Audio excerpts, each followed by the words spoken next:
Posyandu Paripurna PKK dihadiri Ketua Tim Penggerak PKK Kota Denpasar Sely Mandre beserta jajarannya. Sely Mandre mengatakan setiap tahunnya Tim Penggerak PKK Kota Denpasar menyasar 17 lokasi posyandu paripurna sebagai pelayanan dasar kesehatan yang disediakan pemerintah Kota Denpasar bagi masyarakat. Dengan pelayanan posyandu paripurna ini, kedepannya masyarakat Kota Denpasar bisa meningkatkan kesehatan tidak hanya balita dan ibu hamil, tetapi juga lansia di Kota Denpasar.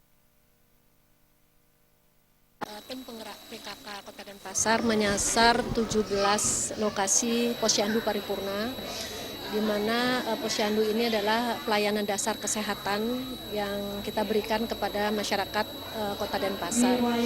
Jadi harapan kami dengan adanya posyandu paripurna ini, kami memberikan pelayanan kepada masyarakat bukan hanya kepada lansia, tapi juga anak balita dan juga ibu hamil.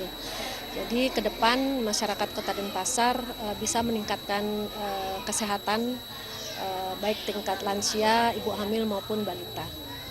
Jadi selama ini program tim penggerak PKK Kota Denpasar selalu bersinergi dengan dinas-dinas terkait, dan selalu program itu kita sinergikan juga apa yang dilaksanakan program pemerintah Kota Denpasar. Kita tim penggerak selalu membuat program yang sama, di mana kita selalu menyasar dari tim kami di tingkat yang paling bawah.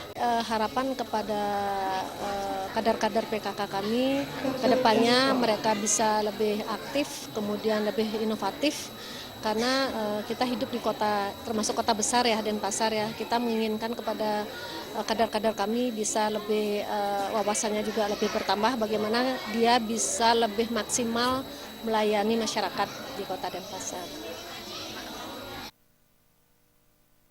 Sely Mandre menaruh harapan besar terhadap program posyandu paripurna agar mampu menyehatkan masyarakat. Agung Nia dan Bayudi.